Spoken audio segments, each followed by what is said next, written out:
What would you do if someone you loved or cared about was hurt, attacked, or raped? What if that someone was you? It is extremely important to report any sex crime to the police so that the perpetrator will be punished and kept off the streets and won't be able to hurt anyone else. It's also extremely important that you get help after the attack. Being a victim of sexual assault myself, I believe I'm a good candidate to express the significance of reporting the crime. I unfortunately was too afraid to report my attack because I blamed myself for almost 3 years. Knowing what I know now, I realized that it was one of the biggest regrets I've ever made in my life. I'm going to explain to you what the crimes are and what the punishments are that they entail, what victims go through after an attack, and how to get help for you or someone you know. First, let's begin by understanding exactly what sex crimes are. I gathered this information from the Bureau of Justice Statistics. Their definition of rape is forced sexual intercourse, including psychological coercion, as well as physical force. Sexual assault, on the other hand, is including attacks or attempted attacks, generally involving unwanted sexual conduct between victims and the offender.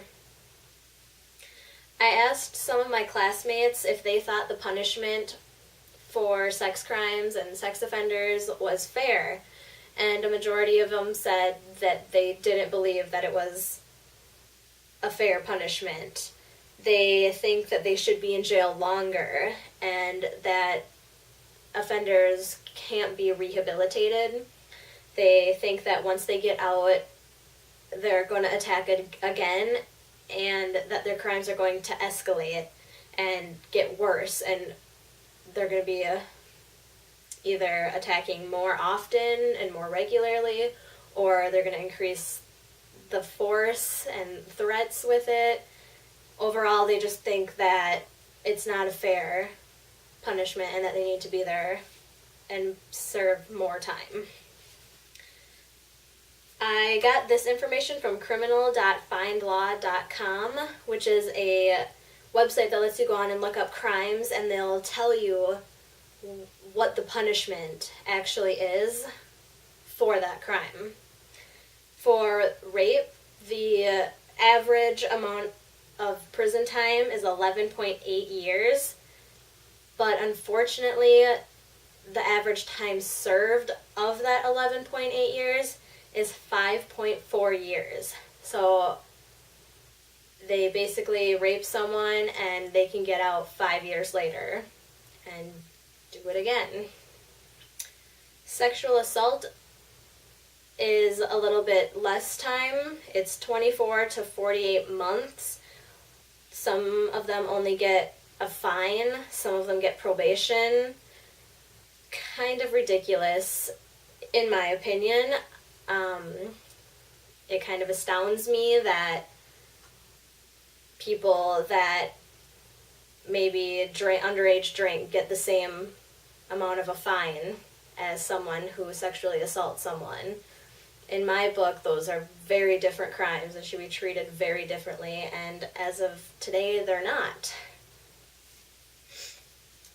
I also asked my classmates if they knew how many people were raped or sexually assaulted every year, and they all said, nope, I don't have any idea. I know it's a high number, but I don't know what it would be. So I found the actual statistic for it. I got this information from nycagainstrape.com, and they found that 683,000 women are raped each year, which means that 56,916 people per month are raped, 1,871 per day, 78 per hour, and 1.3 every minute. This information is from RAIN.org. The statistic for victims being sexually assaulted each year is 207,754 people. Of all of those attacks that happen every single year, only about 16% of them actually get reported to the police, which just breaks my heart because it's so important that you report your crime and you get help for yourself, or the person's going to go free and you're going to suffer the consequences of it. And it's just awful. But now that we understand what some sex crimes are, we are going to discuss what some victims experience after these detestable crimes occur. I got this information from ncv.org. It's the National Center for Victims of Crime. And the main thing that victims of a sex crime experience after the crime, whether it's a week after, months after, it could be years after, it can happen anytime, is rape-related post-traumatic stress disorder, or RRPTSD.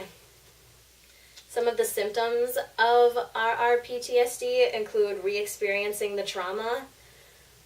They just relive their attack over and over again, which could cause social withdrawal, where they just have no emotion or feeling about anything. They ignore their jobs, their kids, their family, friends, anything. They just become numb and just have nothing.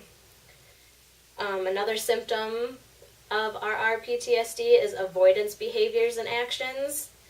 It's kind of like where little things will trigger the elements of their attack, and they avoid it as much as possible. So if they were attacked on a street or in a park, they'll avoid the park or the street that it occurred on, and will do anything to just avoid it entirely, block it out of their mind, out of their daily life, everything.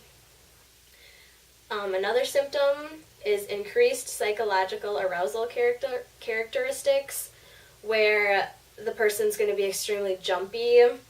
They may develop sleeping disorders where they either sleep all day, just days and days they'll just sleep. They might get insomnia. They might be awake, having nightmares, night terrors, all sorts of things. They also have impaired memory, so they'll just block everything from that day, that week, that month. Just they'll block certain parts of the attack from their memory entirely. 1/3 of sex crime victims develop RRPTSD if they're not helped right away. There are several ways to prevent RRPTSD from occurring. Let's explore some of those options. One of the big things that you can do for yourself is go to a group counseling for rape victims, sexual assault victims. They have them in several big cities, big towns. If you're from a smaller area, there's a lot of other options. One being you can use a rape crisis hotline. They actually have an online hotline, and you can go to rapecrisis.com. It'll be right up there for you. There's also a phone hotline, and the number for that is 210-349-7273. And you'll be able to talk to someone, and they'll get you the help that you need. You could go to RAINN.org. RAINN is a rape, abuse, and incest national network. There's also online help that way. You can actually chat with people. You can chat with the other victims. You can chat with a counselor. Everyone will be there to help you. And the same concept for rapeis.org. It's kind of another prevention site. Just they're there to help you and get you through it and do anything that they can to make sure that you are all right. Let's recap on what we have discussed today. Reporting sex crimes can prevent others from being harmed by taking pedophiles, rapists, and other sex offenders off the streets. You should also be sure to seek help after a traumatic incident. Because only 16% of sex crimes are reported, criminals are getting away with raping and assaulting more people every year. It's up to you to step up and report these heinous crimes, not only for your sake, but for their next victim's sake. If you are feeling stressed and confused, be sure to talk to a rape crisis counselor, a family member, a friend, anybody that you can trust and confide in. One thing to always remember, it is never the victim's fault. If we stand together and persevere, it will make us stronger, and we'll be able to prevent sex crimes from occurring as often as they do.